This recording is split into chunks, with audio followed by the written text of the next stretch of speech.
أهلا وسهلا بكم أعزائي المشاهدين في هذا الفيديو الجديد.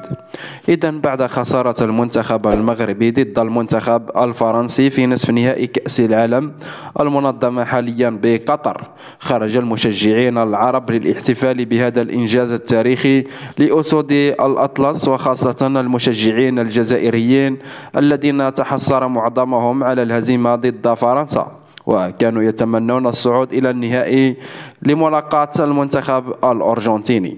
إذن مشاهدينا الكرام، حصلت الجماهير الجزائرية بعد إقصاء المغرب تلخص كل شيء عن العلاقة الأخوية بين الشعوب العربية، خاصة بين الشعب الجزائري والشعب المغربي.